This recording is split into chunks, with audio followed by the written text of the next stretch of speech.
أعوذ بالله من الشيطان الرجيم. بسم الله الرحمن الرحيم.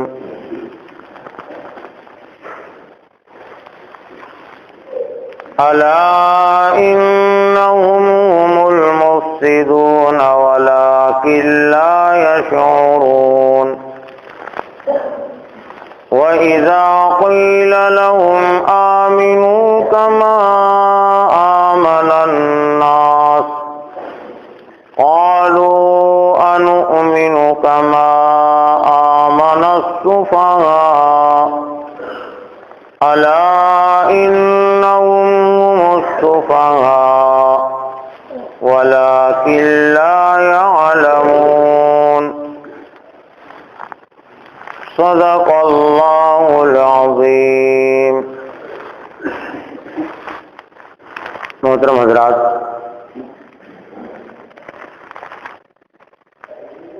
یہ سورہ بقرہ کی دو آیتیں ہیں. آیت نمبر 12 اور آیت نمبر 13. کل کے درس کی آیات سے ان آیاتوں کا تعلق جڑا ہوا ہے. کل کے درس کی جو 3 آیات تھی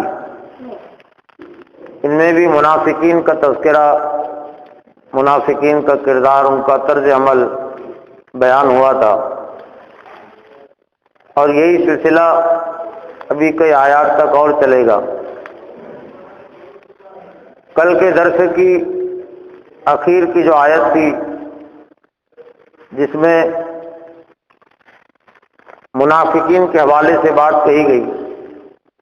کہ جب ان سے کہا جاتا تھا کہ زمین میں فساد مت پھیلاؤ، فساد کے معنی بگاڑ کے، قتل و خون خرابہ کرنا یہ بھی اس میں آتا ہے. لیکن اگر کوئی قتل نہ کرے لیکن اللہ کے نظام کو تسلیم نہ کرے جو اس کی سرزمین ہے، اور دراصل اس زمین کے لیے جو نظام لائق ہے وہ اللہ ہی کا نظام ہے، تو اس زمین پر اللہ کے نظام کو یعنی اسلام کے دستور کو کوئی قائم نہ کرے اور قائم کرنے والوں کے سلسلے میں رکاوٹ بنے، روئے اٹکائے، تو اسی کو کہتے فساد. تو جب ان سے کہا جاتا تھا کہ یہ طرز یہ فساد مت پھیلاؤ تو کہتے تھے کہ ہم تو اصلاح کرنے والے ہیں.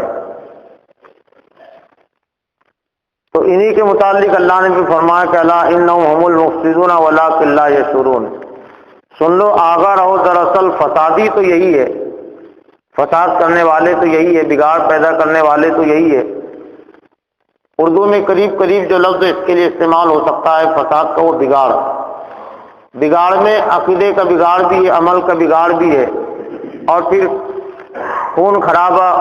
ناحق کسی کو قتل کرنا، سازشیں کرنا، ناحق لڑانا، ناحق لڑنا، یہ تمام ہی چیزیں اس میں آ جاتی ہے. تو اللہ نے ان کے متعلق فیصلہ سنایا کہ آگاہ رہو، سن لو، انہم هم المفسدون، یہی دراصل فسادی ہے. ولکن لا یشعرون، لیکن وہ شعور نہیں رکھتے اس کا، لیکن وہ سمجھتے نہیں. اس سے ایک چیز تو یہ واضح ہوتی ہے کہ جو یہ راستہ اختیار کرتے ہیں بگاڑ کا، فساد کا، تو اللہ ان کے شعور کی صلاحیت ختم کر دیتا ہے، شعور کی صلاحیت چھین لی جاتی ہے.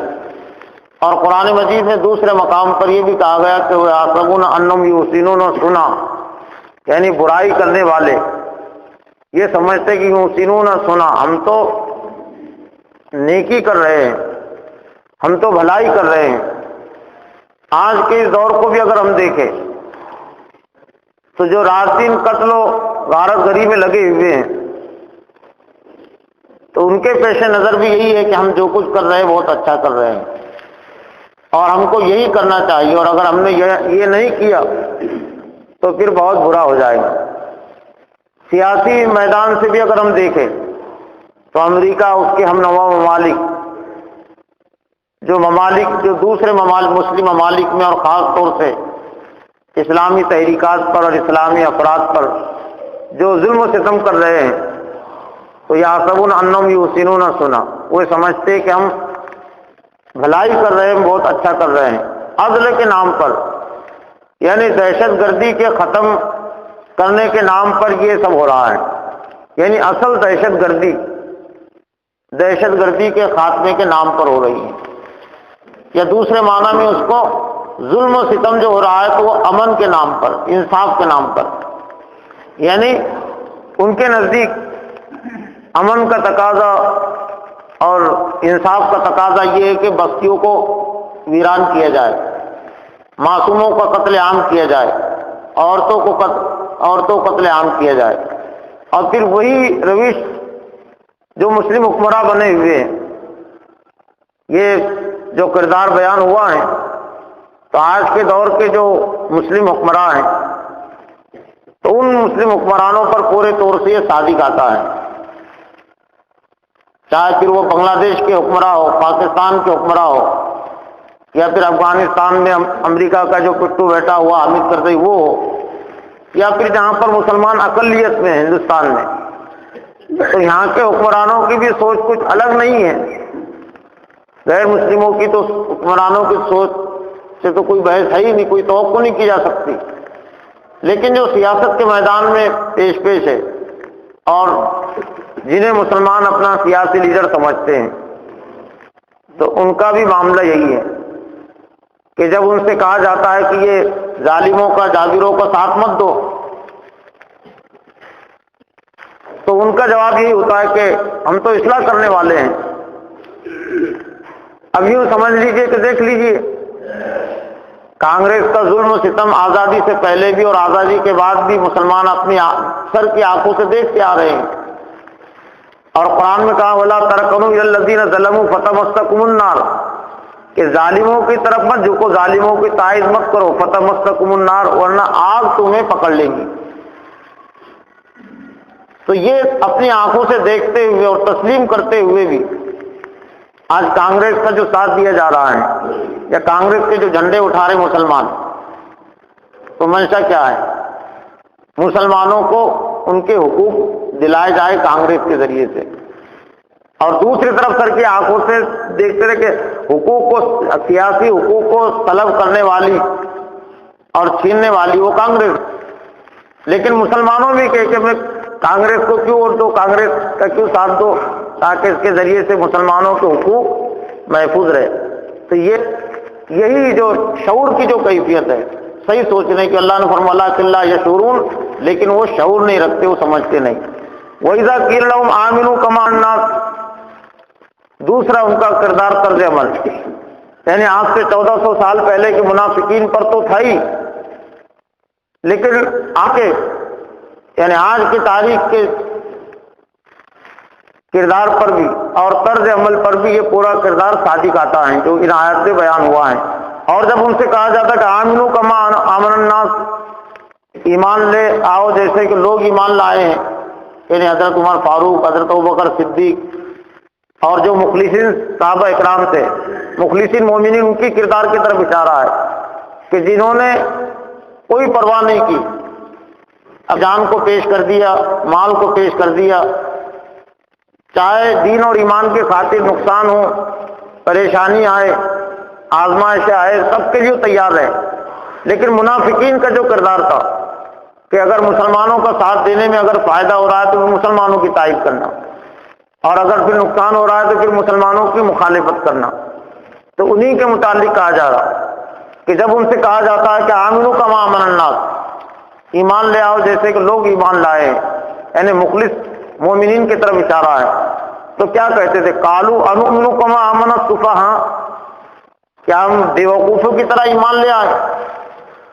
یعنی اس کو بیوقوفی سمجھتے تھے، جیسا کہ آج بھی یہ جو سیاسی لیڈران ہیں اسلام کی طرف بلانے والوں کو اور اسلامی سیاست کی بات کرنے والوں کو بیوقوفی سمجھتے ہیں، تو کہتے تھے کہ کما آمن السفہاء، کیا ہم اس طرح سے ایمان لے آئے جیسے بیوقوف ایمان لے آئے؟ یعنی ان کا گمان یہ تھا کہ جان لڑا دینا، مال خرچ کرنا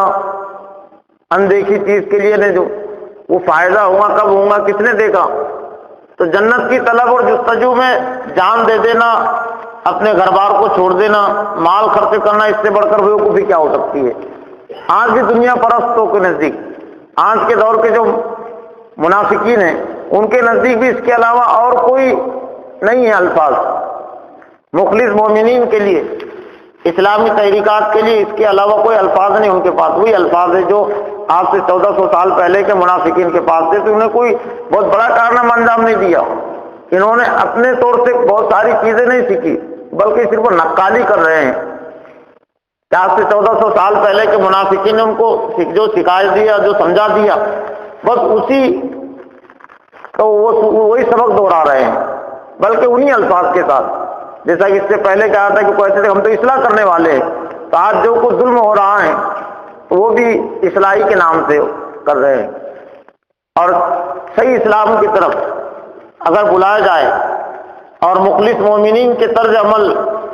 کے نمونے کو پیش کیا جاتا ہے کہ ایسا طرز عمل تم اختیار کرو، تو وہ کہتے کما آمن السفہاء، کہ ہم بیوقوفوں کی طرح ایمان لے آئے۔ یعنی آج کے دور میں سب سے بڑی بیوقوفی یہ ہے کہ کوئی کانگریس کی تائید نہ کرے، سیاسی پارٹیوں کی تائید نہ کرے، بلکہ اس کے جواب میں یہ کہے کہ یہ سب کے سب ظلم و ستم کا ساتھ دینے والی ہیں اور یہ سب غیر اسلامی نظام کے حامی ہیں۔ تو آج کے دور کی سب سے بڑی بیوقوفی اور سب سے بڑی نادانی ہے۔ تو یہ 1400 سال پہلے کے یہی الفاظ تھے جو آج کے دور کے منافقین اور یہ لیڈران دوہرا رہے ہیں کہ کالو آمنوا کما آمن السفہاء، کیا ہم ویسے ایمان لے جیسے کہ بیوقوف ایمان لائے؟ تو اللہ نے ان کے متعلق فیصلہ سنایا، الا انہم هم المفسدون هم السفہاء ولکن لا یعلمون، سن لو آگاہ رہو کہ انہم هم السفہاء، حقیقت میں بیوقوف اور نادان تو یہی ہے کہ صرف 40 سالہ 50 سالہ زندگی کے فائدے کے لیے اربوں خربوں سال کی زندگی کا نقصان کر رہے، اور حقیقت میں یہی ہے کہ یہ جو کچھ طرز عمل اختیار کیا تھا آج سے 1400 سال پہلے اللہ کے رسول کے زمانے کے کچھ ایمان کے دعوے داروں نے، تو ان کا مقصد صرف یہی تھا کہ یہ جو ہماری زندگی ہے موت سے پہلے یہ متاثر نہ ہو جائے، ہمارا کاروبار متاثر نہ ہو جائے اور ہماری عزت متاثر نہ ہو جائے۔ یہود کے جو قبائل تھے، 3 قبیلے تھے مدینہ کے اطراف میں، تو جو مخلص مومنین تھے تو یہود ان سے ناراض رہتے تھے، معاہدہ تو ہو گیا تھا سیاسی، لیکن انہوں نے اللہ کے رسول کی دعوت کو تو قبول نہیں کیا تھا، لیکن ان کو بھی خوش رکھنا مقصود تھا۔ اور پھر اسی طرح سے مکہ کے جو اللہ کے رسول کے خاندان کے لوگ تھے، دشمن تھے، 13 سال سے وہ دشمنی چلی آ رہی تھی، تو وہ دشمنی ختم نہیں ہوئی تھی، بلکہ ان کی اور کوشش ہو رہی تھی۔ تو ان کے ذہن میں بات تھی کہ اگر ہم نے ان کا اگر ساتھ دیا تو یہ یہود کی بڑی تعداد ہے، مشرکین مکہ ہیں اور پھر اور بھی عرب کے لوگ ہیں، تو یہ مدینہ پر حملہ کریں گے اور ان سے ہماری لڑائی، ان کی لڑائیاں ہوں گی آگے چل کر۔ وہ سب سمجھ رہے تھے حالات کو، تو پھر ہم کو تو نقصان اٹھانا پڑے گا، یعنی ہم بھی پھر مارے جائیں گے۔ اس لیے انہوں نے یہ طرز عمل اختیار کیا، اندر ان سے ساز باز کرنا کہ اس طرح کے حالات ہو تو یہود بھی ہم سے راضی اور خوش رہے اور مشرکین بھی ہم سے راضی اور خوش رہے، اور عرب کے جو دوسرے قبائل ہیں وہ بھی ہم سے راضی اور خوش رہے، اور اسی کو عقل مندی کہتے تھے۔ یعنی عقل مندی دراصل یہی ہے، اور آج بھی دنیا میں معیار یہی ہے عقل مندی کا، جو زیادہ سے زیادہ دنیا کے فائدے کو حاصل کرنے کی کوشش کرے تو اس کو عقل مند سمجھا جاتا ہے۔ اللہ کے رسول نے عقل مند کی جو پہچان بیان، القیس من دان نفسہ وعمل لما بعد الموت، عقل مند آدمی وہ ہیں جو اپنے آپ کا محاسبہ کرے، احتساب کرے اپنا کہ میں کیا ہوں، مجھے کیا کرنا چاہیے اور میں کیا کر رہا ہوں، اور موت کے بعد کی زندگی کے لیے اعمال کرے۔ یہ عقل مند کی پہچان ہے۔ دنیا کی زندگی کی کامیابی موت کے بعد کی زندگی کے اعمال کے ساتھ جڑی ہوئی ہے۔ مقصود اس کو اگر وہ رکھے